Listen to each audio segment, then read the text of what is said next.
This is the story of a funeral director from Hull who is described as pure evil. It's really sickening. The police found a scene of horror when they raided his premises. Strange, isn't it? Bodies left decomposing for months. Ashes that couldn't be identified. Just want to know where her ashes went. Police said it was the worst experience of their careers.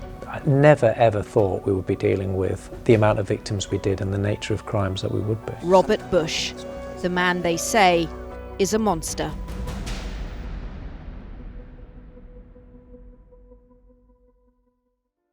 For more than a decade, funeral director Robert Bush did business in Hull. Families found him charming and professional. He convinced generations to trust him with final goodbyes for their loved ones. It was all right, he was a nice guy, and everything was all right. My brothers went there with their daughters, granddaughters and that, and she loved the kids. The kids are earth than me.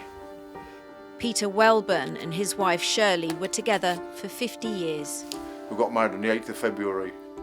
When Shirley died at the end of 2023, Peter paid legacy independent funeral directors nearly £2,000 to look after her cremation. I mean, he did a good service. The service was great. Everybody thingied the service. Said, what a lovely service, we'll get ours done there. Then everybody changed their mind when all this come out. What came out was horrifying. Strange, isn't it? Behind Robert Bush's charm was a man committing horrors on what prosecutors called almost an industrial scale. It's like ends what you go pick up. In March 2024, while Robert Bush was on holiday, a colleague tipped off police about how bodies were being treated, kick-starting a series of events leading to Humberside Police's biggest ever investigation. The first time was stood in the legacy premises. The morning after the report, the first time I visited the scene, I realised the nature of what we were dealing with. 1/2 tonne of ashes and 35 bodies were discovered at Legacy's premises on Hessel Road.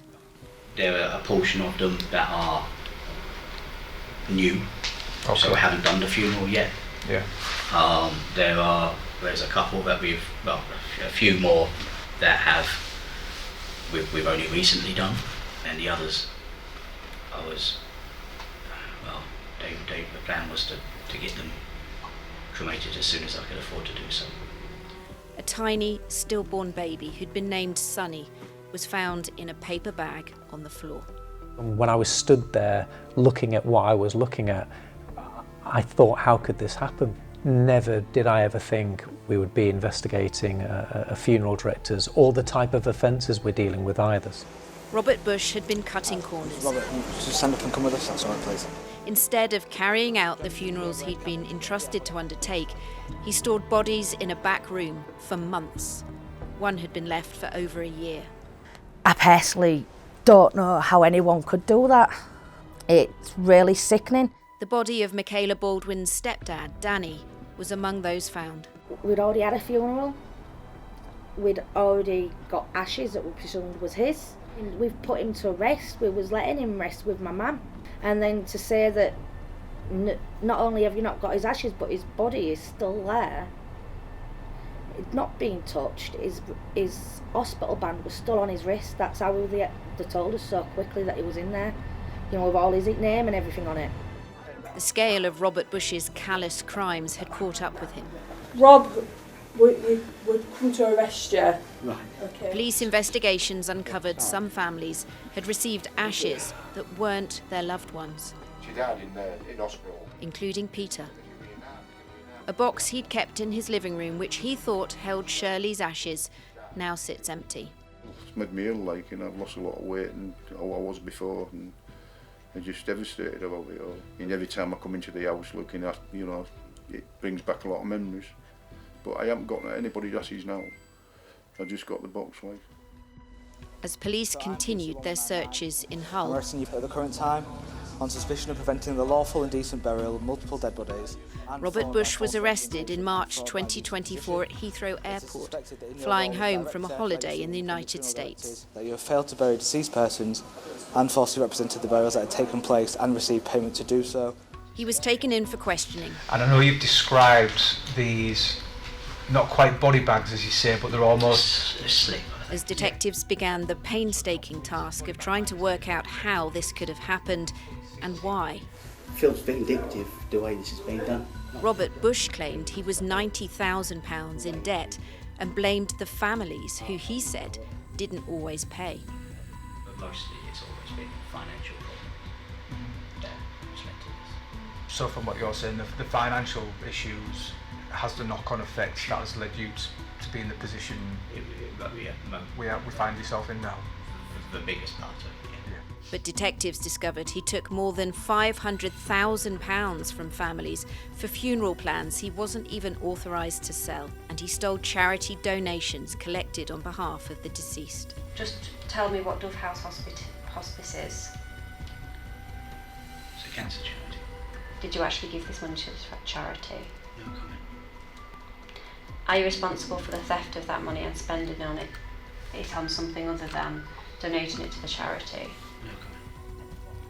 In April 2025, after a year of detective work, Robert Bush was charged.